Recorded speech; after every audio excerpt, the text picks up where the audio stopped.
Les vamos a estar contando algunos conceptos y algunos temas que hemos venido investigando con el Centro de Modelamiento Matemático de la Universidad de Chile y otros temas donde nos interesa de verdad conocer cuál es su opinión y saber cómo ustedes lo viven día a día en la sala de clase. Vamos a tener un módulo teórico que se llama Todos pueden aprender matemática.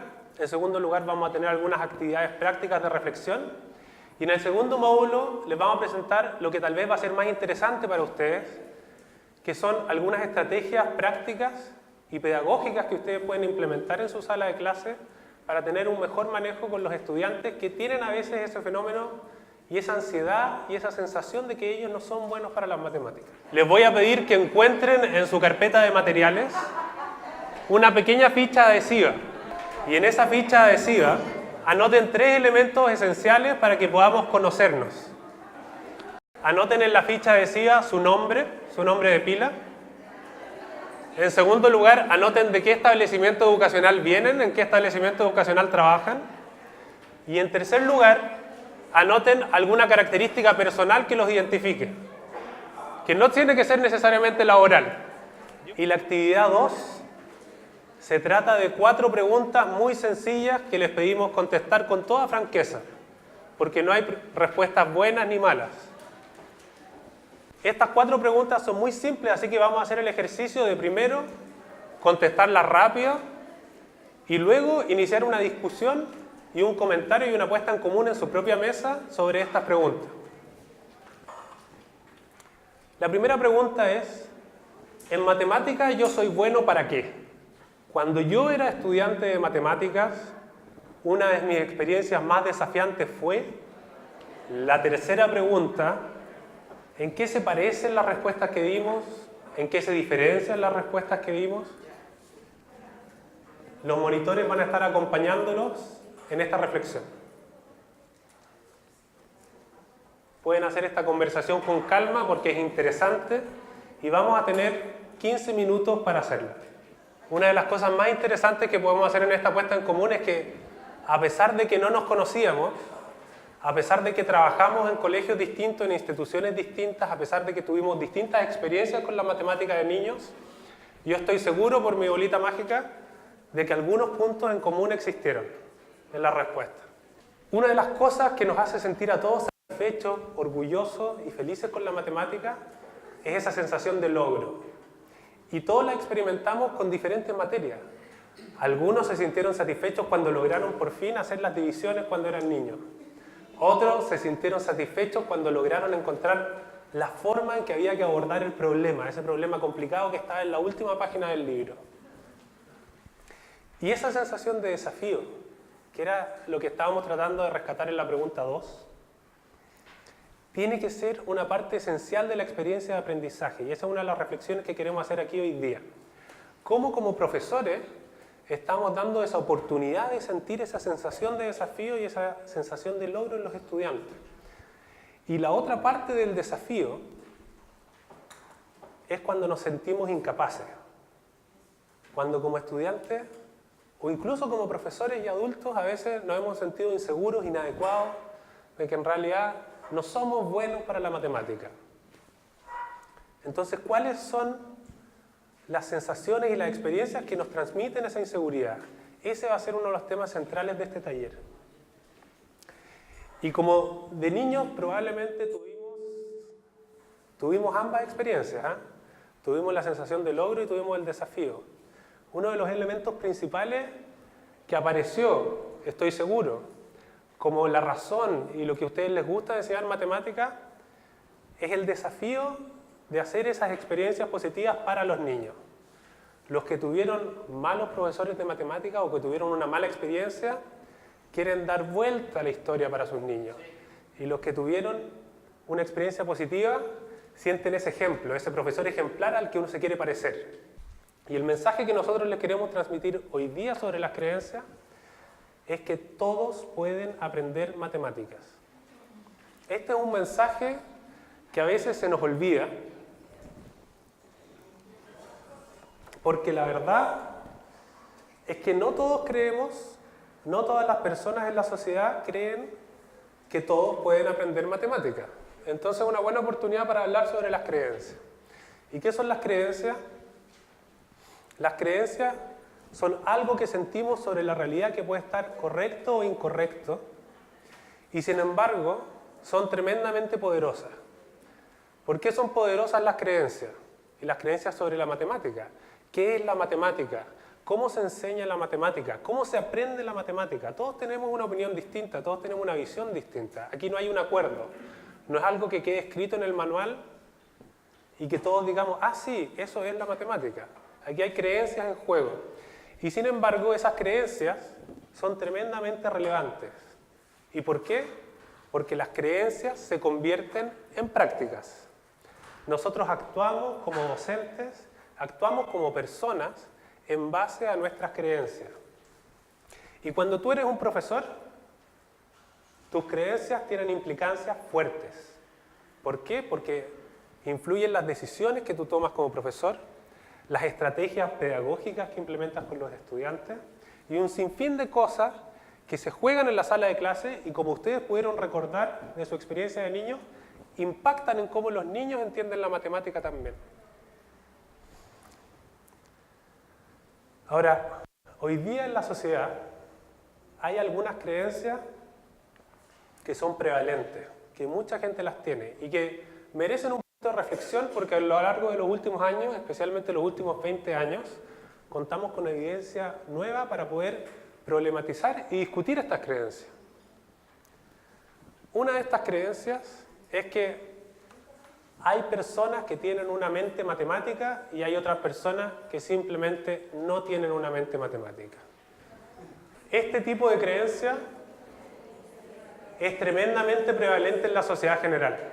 Hace poco conocimos el caso de un profesor de enseñanza básica que nos comentaba que había recibido la visita de un apoderado. Entonces, este apoderado venía a decirle básicamente, profesor, de verdad, no se preocupe por mi hijo, no pierda el tiempo. Mi papá era malo para las matemáticas, yo soy malo para las matemáticas y mi hijo también. Este tipo de experiencia que parece un poco un chiste, ¿no? Sin embargo, es algo que pasa en la realidad. Hoy día mucha gente cree que o tú tienes la habilidad matemática o no la tienes.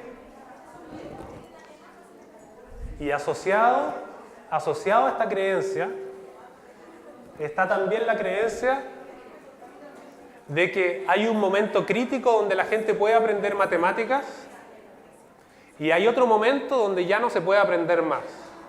O sea, y esto muchas veces se argumenta con un conocimiento supuestamente muy profundo sobre el cerebro. Mira, es que las conexiones del cerebro se desarrollan en una etapa de la niñez o la adolescencia y de ahí en adelante no hay nada que hacer. Estas que son creencias sobre las matemáticas, en realidad queremos decirles que ya no son creencias. Hoy día estos son mitos. ¿Y por qué son mitos sobre las matemáticas? Porque tenemos evidencia muy sólida, evidencia fuerte de investigaciones científicas, de los nuevos avances de los estudios sobre el cerebro, que hace 20 años eran inimaginables, que nos dicen que estas dos cosas no son verdad. La primera evidencia fuerte que tenemos sobre esto es que en realidad el cerebro cambia todo el tiempo. A lo largo de una vida de la persona, el cerebro está cambiando constantemente. Esto se le llama, los neurocientíficos le llaman la plasticidad cerebral. Yo sé que algunos de ustedes habían escuchado este concepto. Cuando se habla de plasticidad cerebral, se habla de que el cerebro tiene una capacidad para reacomodarse, para desarrollar ciertas zonas que se ocupan más en relación a zonas que se ocupan menos. Y hay ejemplos bien concretos de esto. Por ejemplo, si se mide el cerebro de un pianista, se va a notar que la zona que controla los movimientos de las manos es más gruesa que la de una persona normal. Y el grosor de esa zona es absolutamente proporcional a los años de estudio y por sobre todo de práctica que tiene. Y no se trata solo de talentos tremendamente especializados. Se hizo la prueba también con taxistas. En Inglaterra, para tener la licencia de taxista, tú tienes que dar un examen de que conoces al menos unas 6.000 calles de la ciudad. Y se hizo la prueba de estudiar el cerebro de estos postulantes antes y después de tomar el examen. ¿Y cuáles fueron los resultados? Que inmediatamente después de tomar el examen y con todas esas horas de estudio, el cerebro de los taxistas había cambiado. Entonces, ¿qué conclusión nos podemos tomar nosotros como docentes con esto? Que todos pueden aprender matemáticas. Todos pueden aprender matemáticas en cualquier momento de sus vidas. No importa si eres hombre o mujer. Ese es quizás uno de los mitos que hoy día existen más en la sociedad chilena. Pensar que los hombres son mejores para la matemática que las mujeres.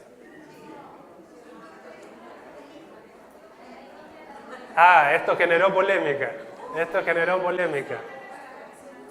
Discutamos un poquito eso. Y les voy a plantear una pregunta.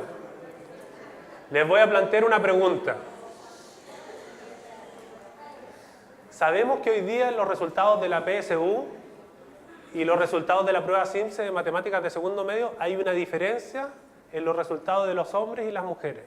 Y los hombres obtienen mejores resultados en matemáticas que las mujeres.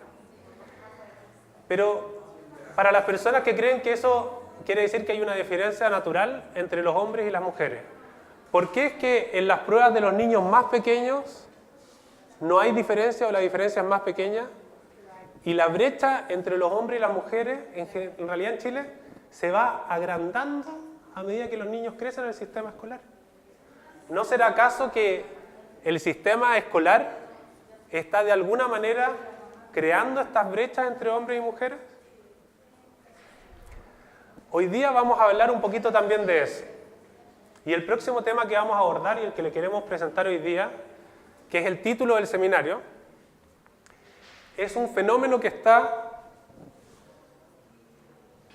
inmediatamente detrás de esa creencia de las personas que sienten que no son capaces de aprender matemáticas. Muchas de esas personas tal vez son esas mujeres que empezaron a tener peores resultados y que ellas sienten, claro, yo no puedo ser buena en matemáticas porque soy mujer o simplemente porque no tengo esa mente matemática, yo soy inadecuado, yo no puedo aprender. Y a eso nosotros tenemos un nombre especial para llamarlo, en ciertos casos especiales, y a eso le llamamos la ansiedad matemática. La ansiedad matemática se define en investigaciones como una sensación de ansiedad, pero una sensación de ansiedad que surge especialmente cuando la gente se enfrenta a situaciones que involucran matemática, y esa ansiedad no es cualquier tipo de ansiedad también, porque influye e interfiere en tu capacidad de resolver esas situaciones con matemática. Lo más importante a tener en cuenta cuando hablamos de ansiedad matemática es que ansiedad matemática no es cualquier ansiedad. No es el miedo de los niños que tienen ante enfrentar una prueba. Es ese miedo que surge específicamente y distinto a otros con la matemática. Es ese niño que se porta bien en todos los cursos, pero en la clase de matemáticas se empieza a poner desordenado, empieza a mirar para otro lado, se pone inquieto, empieza a molestar a sus otros compañeros. Esa cosa que surge especialmente en la clase de matemáticas. Tampoco tenemos que confundir la ansiedad matemática con ese hormigueo en la guata que es positivo, ese que ustedes reconocieron como sensación de desafío. A veces nosotros y los niños nos enfrentamos a un problema que nos genera algún grado de ansiedad. Voy a ser capaz de resolverlo, pero si ese grado de ansiedad no me impide resolver el problema y por el contrario me entusiasma más para hacerlo, podemos decir que es una ansiedad positiva. Pero si nos enfrentamos a una ansiedad que hace que tire el cuaderno para el lado, que prefiera concentrarme en la tarea de castellano que en la tarea de matemática, ese tipo de ansiedad negativa le vamos a llamar ansiedad matemática. La ansiedad matemática no es un invento, no es un fenómeno que está solo en las palabras, es algo bien físico. Es tan real y tan físico que es más o menos equivalente en el cerebro como el dolor. Cuando las personas tienen ansiedad matemática en su cerebro, y esto lo sabemos a través de investigaciones que ocupan unos escáneres que nos permiten ver qué zonas del cerebro se prenden y se apagan, cuáles se activan más, se activa la misma zona que se activa con el dolor físico y con el rechazo social. Imagínense, son quizás las sensaciones más terribles que un ser humano podría experimentar. Entonces, cuando ustedes se topan a veces con un estudiante que les dice que de verdad les desagrada la matemática, le desagrada con muy justa razón a veces, porque le está provocando un malestar muy grande.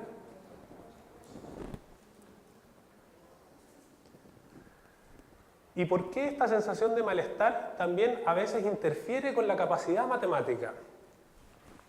Cuando hacemos resolución de problemas o cualquier ejercicio que involucra matemática, el cerebro ocupa naturalmente una capacidad que se llama la memoria de trabajo. Imagínense que ustedes leen el enunciado de un problema y cuando leen el enunciado de un problema tienen que ir guardando distinta información relevante. Pedro y Juan son dos niños, Pedro tiene 14 años, Juan tiene 16 años, me están haciendo una pregunta sobre la diferencia de sus edades en 10 años más. Entonces, el cerebro tiene que ir guardando información clave. Y en cualquier tipo de operación matemática se ocupa esa capacidad que le llamamos la memoria de trabajo. Ahora imagínense un niño que tiene mucha ansiedad.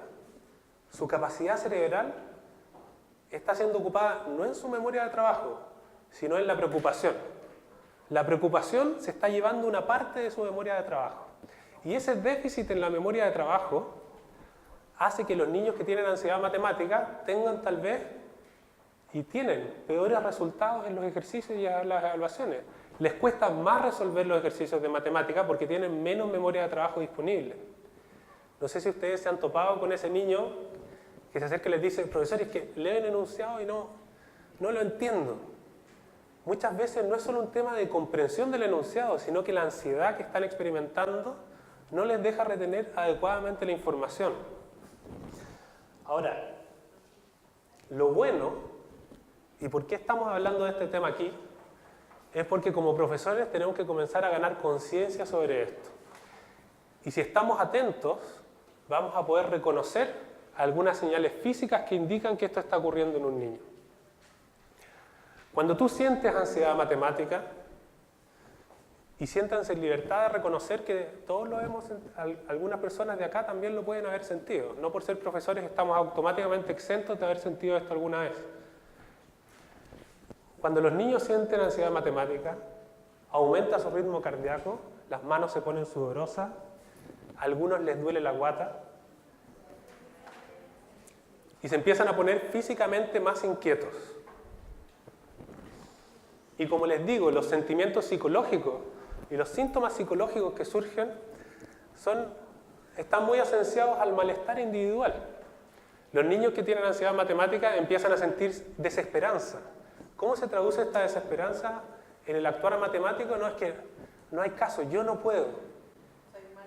No hay nada que pueda hacer con esto. ¿Para qué? ¿Para qué? Esa es la desesperanza con la ansiedad matemática. Preocupación y angustia. Yo sé que tengo que entregar la tarea de matemática mañana y ya me estoy poniendo nervioso. Sé que tengo que contestar la prueba. Sé que se acerca la prueba SIMSE de matemática. Imagínense la ansiedad que puede generar eso, o la prueba PSU. Ahora, este es un proceso que ocurre en el tiempo. No es que un día nos despertemos y hayan niños que nacieron con la ansiedad matemática y otros que no, sino que se trata de un proceso, y a este proceso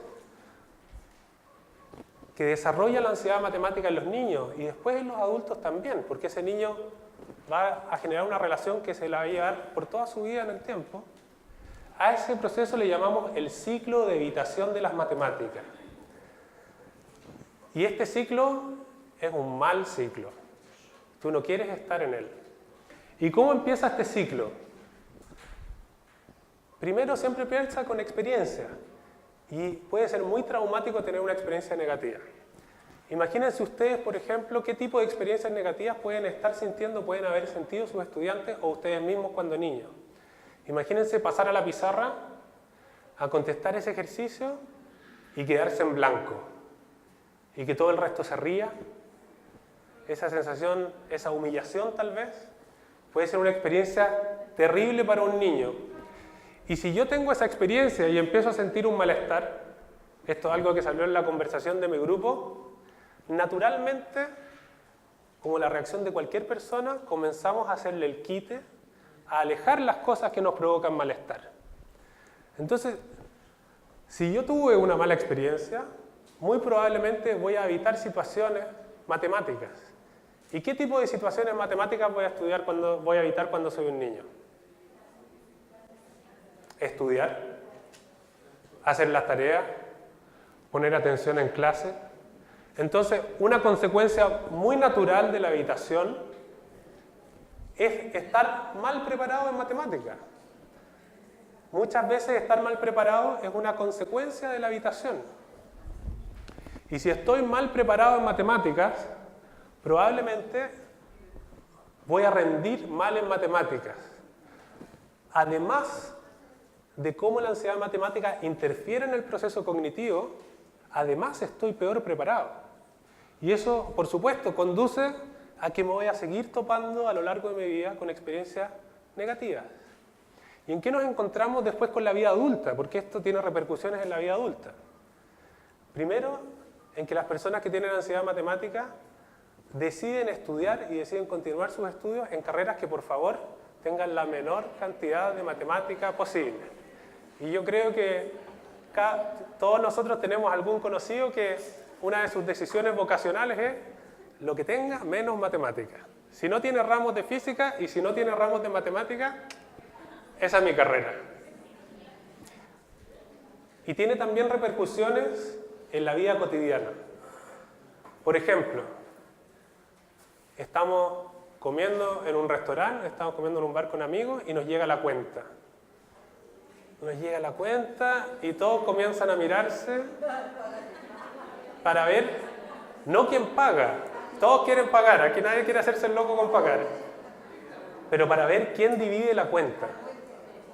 Y en general siempre surge, tú eres el ingeniero, tú divides la cuenta. Entonces,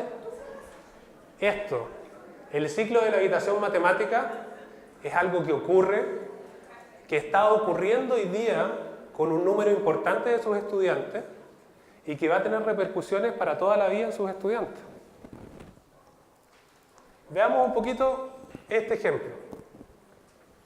Un niño cualquiera que se enfrenta a esta situación traumática en el contexto escolar, comienza a rechazar el estudio, eso hace que esté cada vez peor preparado y se ve ligado a nuevas experiencias. Hay algunos conceptos interesantes que probablemente surgieron en la conversación que ustedes tuvieron. El primero es que alrededor de esto no está solo la experiencia del aula, están las creencias negativas en general. Están las creencias negativas del papá, están las creencias negativas de los hermanos, que también tal vez tuvieron una mala experiencia.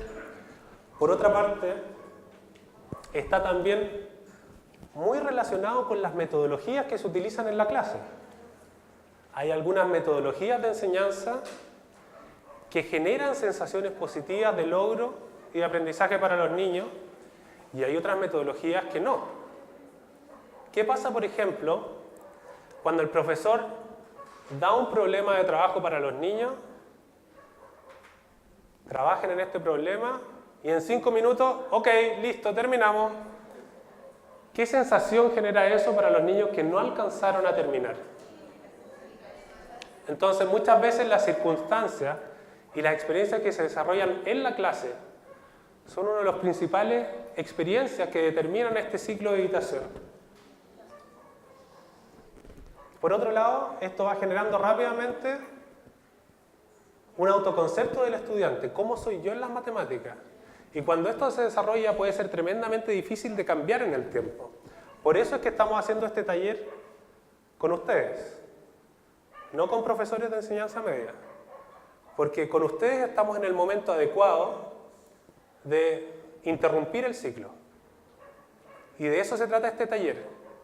En este taller tenemos que irnos con las herramientas para poder interrumpir el ciclo y detectar en qué momento están nuestros estudiantes y saber cómo intervenir adecuadamente para que esto no da más.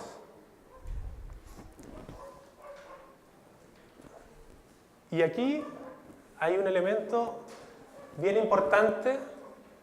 Este quizás es el más difícil de enfrentarnos. No va a ser un tema central en este taller, pero sí se van a poder encontrar algo de esto en el material complementario que dejamos en sus carpetas. Y es que muchos de los profesores de matemática o de los profesores de enseñanza básica, ellos mismos tienen una relación difícil con la matemática. Cuando les digo que muchas personas eligen su carrera a veces pensando en alejarme de una disciplina, no tenemos que engañarnos. También hay muchos profesores de educación básica que eligieron la educación básica pensando que no tenía mucha matemática. Y muy por el contrario, la matemática de educación básica es profunda y desafiante. Los profesores que nos sentimos inadecuados para enseñar matemática, también es el momento de romper el ciclo. Es el momento de romper el ciclo. Ustedes también pueden ser buenos para la matemática y si tenemos los elementos adecuados de preparación y las estrategias adecuadas, podemos ser actores relevantes en el aprendizaje de matemáticas de los estudiantes. Tenemos un caso de una estudiante real. Les voy a pedir que una persona de su grupo lea el caso en voz alta para todos, ¿ok? Y luego, en grupo, traten de contestar 3 preguntas. La primera pregunta es, ¿cuál es su impresión general del caso? Es decir, ¿qué están viendo ustedes en este caso? La segunda pregunta es si ustedes reconocen acaso qué elementos de la historia que estamos viendo pueden generar ansiedad matemática. Y esta tercera pregunta, la última, ¿qué acciones tomarían ustedes como profesores para prevenir esta situación? Lo que les voy a pedir es que en su mesa tienen unas cartulinas y traten de llegar a un consenso como grupo de 1 o 2 acciones que ustedes tomarían como profesores para disminuir la ansiedad. Y les voy a pedir que escriban con letras un poco más grandes en esa cartulina la acción que ustedes tomarían. Y durante la sesión del café, el coffee break que vamos a hacer más adelante, ustedes van a poder ver las acciones que las distintas mesas sugieren para tratar esta situación.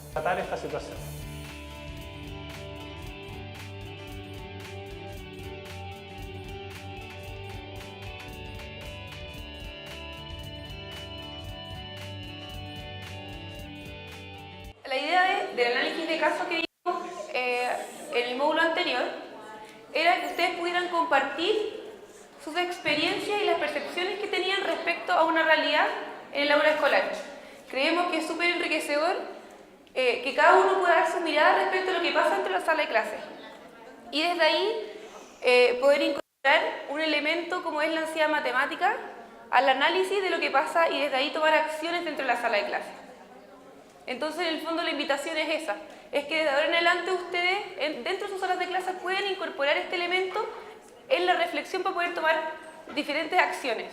Puede ser tomando a Camilo que le está pasando algo, no solamente que a lo mejor es revoltoso en mi clase de matemática, sino que ahora puede ser que lo está pasando mal o que tiene, en este caso, ansiedad matemática.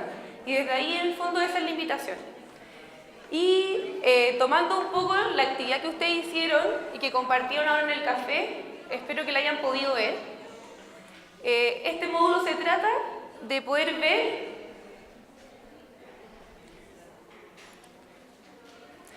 algunas estrategias que nos pueden ayudar a fomentar el trabajo en matemática, el aprendizaje en matemática.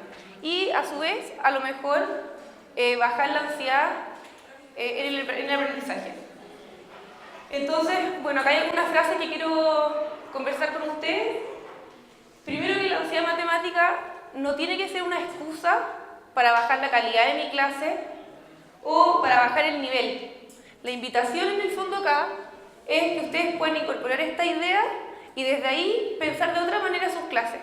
Porque pensando en el objetivo mayor de ser profesor, lograr que nuestros estudiantes aprendan, es necesario poder incorporar este tipo de variables para que efectivamente se logre el aprendizaje. Entonces, en este módulo la invitación es que ustedes puedan ser agentes de cambio dentro de sus salas de clase. Vamos a ver algunas estrategias que muchas probablemente tienen que ver con lo que ustedes trabajaron en la última pregunta del módulo anterior y que nosotros en el fondo las estamos formalizando acá. Las estrategias las dividimos en 2 áreas. Las socioemocionales, que tienen que ver con aquellas que desarrollan positivamente el área emocional de la sala para generar un buen aprendizaje, y las del área más pedagógica. Vamos a ver solo 4 Sin embargo, yo creo que todos ustedes, en su experiencia, pueden tener muchas maneras de manejar estados emocionales o la ansiedad dentro de sus salas de clase.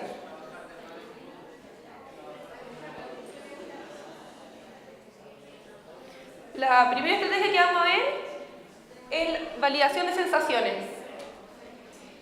El proceso de enseñanza-aprendizaje en matemáticas generalmente genera diferentes sensaciones. Hay algunos estudiantes que se van a enfrentar con miedo, otros van a estar con dudas, otros van a pensar en el desafío que implica aprender este nuevo contenido. Desde ahí ustedes como profesores es muy importante que trabajen con estas sensaciones. Y lo podemos aterrizar a lo mejor en la realidad del seminario. Ustedes vinieron para acá con algunas sensaciones, con algunas disposiciones. Y estas van a implicar la manera en que ustedes van a aprender o trabajar dentro del seminario. Entonces, algunas maneras de validar las sensaciones dentro de la sala de clases puede ser, por ejemplo, cada vez que yo paso una unidad nueva, tener 10 sensaciones, 5 sensaciones las que ustedes encuentren pertinentes y pedir a los estudiantes que se identifiquen con una y expliquen por qué. Muchas veces las sensaciones no están expresadas en palabras y desde ahí cuando yo genero que el estudiante las baje al nivel de palabras, bajo la angustia, bajo la duda y el estudiante es capaz de autorregularse hacia el aprendizaje. Ahora, creo que es importante hacer una salvedad ahí. Muchas veces el exteriorizar sensaciones implica que dentro de la sala de clase hay una cultura donde se permite eso. ¿Por qué? Porque si yo tengo un niño que me dice, no, a mí me da miedo, y tengo un compañero que le dice que eres gallina o cualquier otro tipo de calificativo, probablemente lo que yo voy a generar es que estas personas o estos estudiantes no digan nada. Entonces desde ahí, si es que yo encuentro válido que los estudiantes puedan expresar su estado emocional frente a un aprendizaje, necesito también tener ciertas normas que permitan eso. Entonces, bueno, así que les voy a pedir ahora que todos volvamos.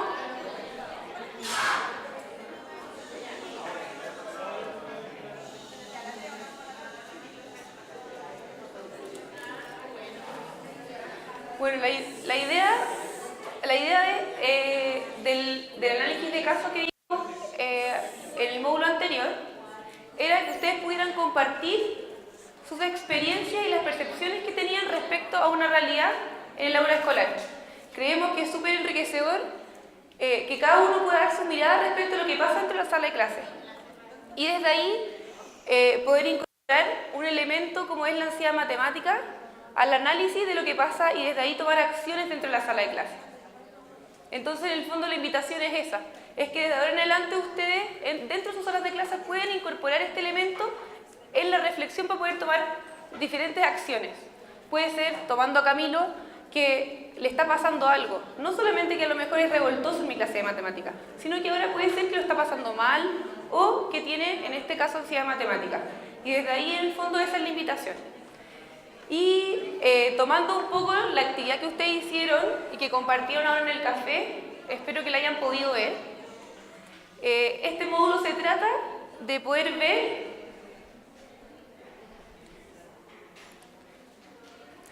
algunas estrategias que nos pueden ayudar a fomentar el trabajo en matemática, el aprendizaje en matemática. Y a su vez, a lo mejor, bajar la ansiedad en el aprendizaje. Entonces, bueno, acá hay algunas frases que quiero conversar con ustedes. Primero, que la ansiedad matemática no tiene que ser una excusa para bajar la calidad de mi clase o para bajar el nivel. La invitación en el fondo acá es que ustedes puedan incorporar esta idea y desde ahí pensar de otra manera sus clases. Porque pensando en el objetivo mayor de ese profesor, lograr que nuestros estudiantes aprendan, es necesario poder incorporar este tipo de variables para que efectivamente se logre el aprendizaje. Entonces, en este módulo la invitación es que ustedes puedan ser agentes de cambio dentro de sus salas de clase. Vamos a ver algunas estrategias que muchas probablemente tienen que ver con lo que ustedes trabajaron en la última pregunta del módulo anterior y que nosotros en el fondo las estamos formalizando acá. Las estrategias las dividimos en dos áreas. Las socioemocionales, que tienen que ver con aquellas que desarrollan positivamente el área emocional de la sala para generar un buen aprendizaje y la del área más pedagógica. Vamos a ver solo 4, sin embargo yo creo que todos ustedes en su experiencia pueden tener muchas maneras de manejar estados emocionales o la ansiedad dentro de sus salas de clase.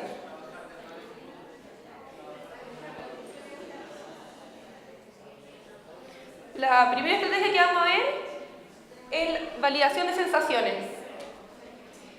El proceso de enseñanza-aprendizaje en matemáticas generalmente genera diferentes sensaciones. Hay algunos estudiantes que se van a enfrentar con miedo, otros van a estar con dudas, otros van a pensar en el desafío que implica aprender este nuevo contenido. Desde ahí ustedes como profesores es muy importante que trabajen con estas sensaciones. Y lo podemos aterrizar a lo mejor en la realidad del seminario. Ustedes vinieron para acá con algunas sensaciones, con algunas disposiciones. Y estas van a implicar la manera en que ustedes van a aprender o trabajar dentro del seminario. Entonces, algunas maneras de validar las sensaciones dentro de la sala de clases puede ser, por ejemplo, cada vez que yo paso una unidad nueva, tener 10 sensaciones, 5 sensaciones las que ustedes encuentren pertinentes y pedirle a los estudiantes que se identifiquen con una y expliquen por qué.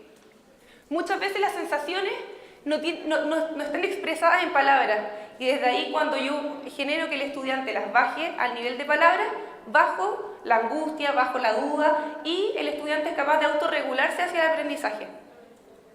Ahora, creo que es importante hacer una salvedad ahí. Muchas veces el exteriorizar sensaciones implica que dentro de la sala de clase hay una cultura donde se permite eso. ¿Por qué? Porque si yo tengo un niño que me dice, no, a mí me da miedo, y tengo un compañero que le dice que eres gallina o cualquier otro tipo de calificativo, probablemente lo que yo voy a generar es que estas personas o estos estudiantes no digan nada. Entonces desde ahí, si es que yo encuentro válido que los estudiantes puedan expresar su estado emocional frente a un aprendizaje, necesito también tener ciertas normas que permitan eso. Mira un poco ese. Nosotros trabajamos con una profesora que lo que ella hace es que cuando termina su clase pone 4 caritas y pide a los estudiantes que ellos se identifiquen con una de las caritas y con qué se van.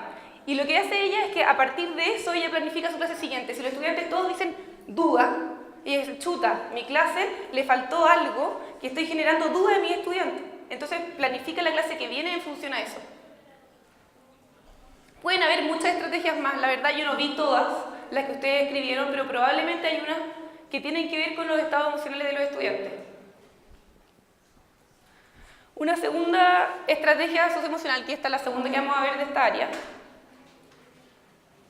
es reforzar el desarrollo de la autoestima y la autoeficacia.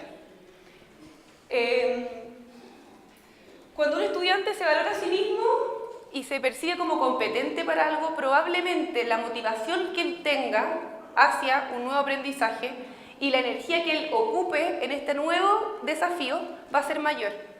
Hay una profesora que nos contaba, en la mesa que yo estuve, como la necesidad del contacto físico, de acercarme al estudiante, de estar al lado, necesitas algo, te pasa algo. ¿Por qué? Sí, sobarle el hombro. ¿Por qué? Porque es bastante simple. Si yo me siento valorado, quiero entregar algo.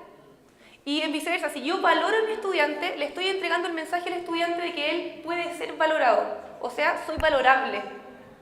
Entonces uno tiene que buscar estrategias para hacer sentir a estos estudiantes valorados. ¿Cómo?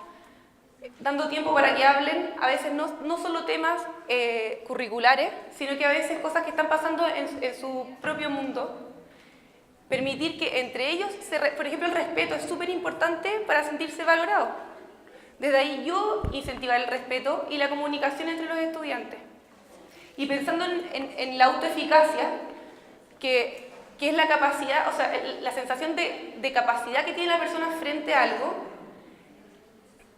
algunas maneras de trabajarlo puede ser, por ejemplo, graduando el nivel de complejidad de los ejercicios. ¿Por qué? Porque para que una persona se sienta eficaz, yo requiero que sea autónomo, requiero que él sienta que es capaz de resolver algo, de manera autónoma. Y para eso es complicado para los profesores. ¿Por qué? Porque yo planifico una clase, que tengo estos objetivos, quiero que hagan este ejercicio, y lo que pasa es que tengo un estudiante que no es capaz o no está siendo capaz de llegar a un ejercicio. Y yo con la angustia de profesor, ¿qué hago? Voy y lo ayudo, y finalmente le resuelvo el ejercicio. ¿Qué mensaje le estoy entregando ahí?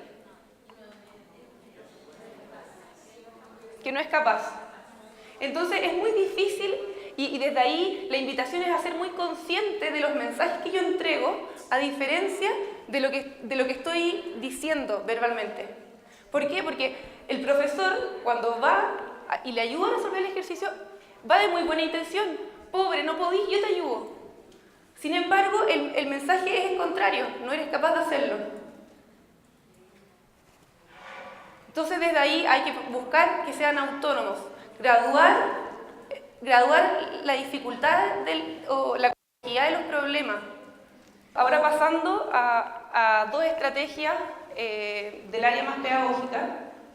Uno de ellos es trabajar en grupos o de a pares. Había un profesor que decía que él los ponía a trabajar de a pares cuando tenía un estudiante que no sabía. Y ahí, de hecho, una de las acciones fue que yo leí en uno de los papeles, era que a Camilo lo pusieran con un compañero que supiera.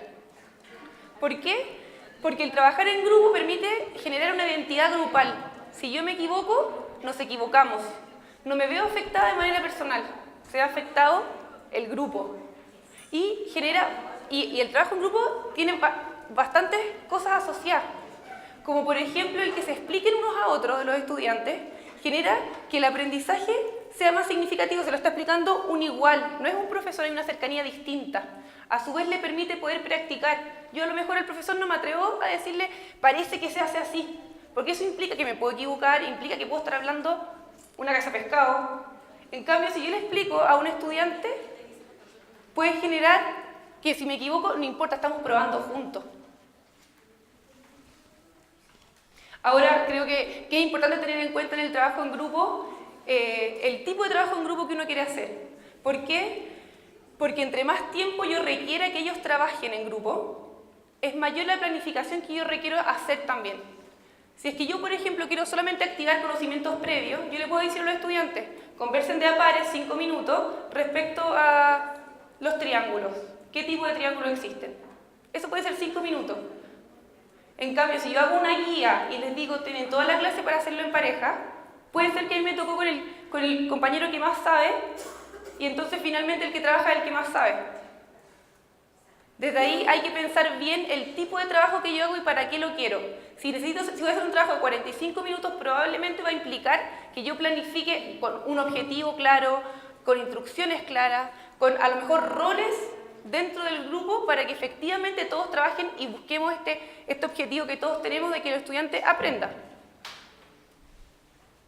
Y por último, la segunda estrategia pedagógica es trabajar con el error. Y también había un grupo que lo comentó en las actividades iniciales. Muchas veces pasa que los estudiantes aparece el error y es como fobia, soy malo para esto. Y varios comentaban que esto ocurría porque el sistema, al menos que les tocó a ustedes vivir, el error era algo muy estigmatizante.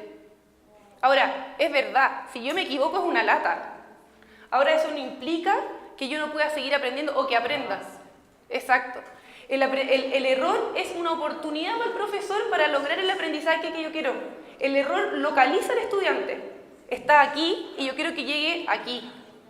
Entonces a mí me dice como profesor, hey, Antena, aquí está estudiante, Camilo está aquí, ¿qué hacemos? Entonces desde ahí la invitación es a ver el error como parte del proceso de aprendizaje. Y eso implica, por ejemplo, si yo tengo un estudiante que se equivocó, uno a veces tiende a decir, oye, listo, voy a otro. ¿Cuánto era? 2 más 2, 6. ¿Y tú qué tenías? ¿Por qué? Porque yo digo, así él como que pasa y no se equivocó. Sin embargo, el estudiante no sabe por qué se equivocó, no sabe qué hizo. Entonces no hay aprendizaje.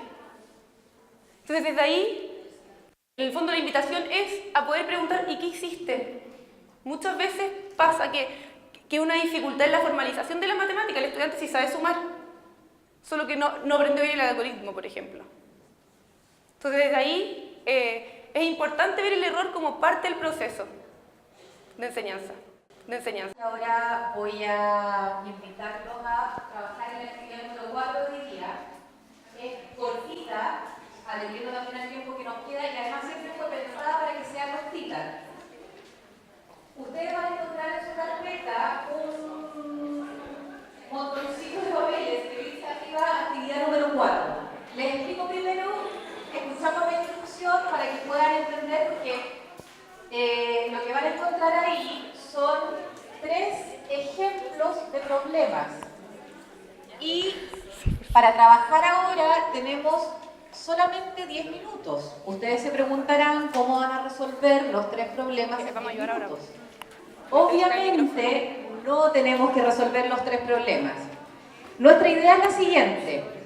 Dado que es súper bonito hablar de que puede existir ansiedad matemática y que tenemos que abordarla en las salas de clase y tenemos algunas ideas generales de cómo hacerlo, es mucho mejor si tenemos algunos ejemplos de actividades. Y por eso nosotros planteamos aquí, con esta actividad número 4, algunos ejemplos de problemas que nos pueden servir para trabajar en la sala de clase, pensando que son problemas que son abordables en cursos de básica y que además me permitirían trabajar pensando en evitar evitar la ansiedad matemática o en caso de que surja poder trabajar con los niños ansiosos. Entonces la instrucción es la siguiente. De los 3 problemas que aparecen ahí, si quieren vayan hojeando, hay uno que se llama el reloj, después hay un segundo problema que se llama aritmogón, que son 3 páginas, y un cuarto problema que se llama las bolitas. La idea es que ustedes ahora escojan uno de los problemas, va a ser un poco al azar porque no hay tiempo para leerlos mucho, escojan uno de los problemas y empiecen a resolverlo, ¿ok? Pueden tomar una decisión grupal en la mesa y resolver todo el mismo, o puede cada uno resolver el que quiera, no tienen para qué resolver todo el mismo si no quieren, pero vamos a dar entonces ya unos 8 minutitos para que trabajen en el problema que hayan escogido. Y después de eso comentamos algunas cosas. La solución de los problemas que habíamos propuesto, porque realmente el objetivo de esta actividad era enfrentar, que pelearan, dicen por acá adelante, enfrentarlos a algunos ejemplos de problemas que tienen algunas características particulares, que son las que queremos compartir como simplemente un ejemplo. No, o sea, no estamos diciendo que estos sean los problemas que hay que trabajar en la sala de clases, sino que es un ejemplo, pensamos que es una buena idea. ¿Y por qué lo pensamos? Esa es una buena pregunta. Estos problemas los quisimos compartir porque son problemas que nosotros hemos trabajado en las escuelas con alumnos de entre tercero y quinto básico. Y no sé si ustedes se dieron cuenta que tienen una característica, incluso el problema de al medio, el aritmogón, que al final trae una página en blanco de ejercicio, la característica que tienen es que se llaman problemas de final abierto o problemas de múltiples soluciones también, porque hay algunos que no es que en realidad acepten cualquier solución, pero aceptan muchas. Entonces, son problemas que...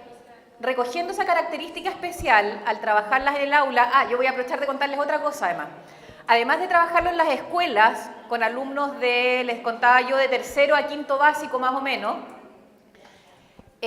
yo también, por ejemplo, en algún momento los he utilizado en una asignatura de razonamiento matemático en la universidad, con alumnos de ingeniería, y son igualmente interesantes, porque siguen teniendo esta característica de aceptar muchas soluciones y además preguntar cosas como si uno está seguro que encontró todas las soluciones.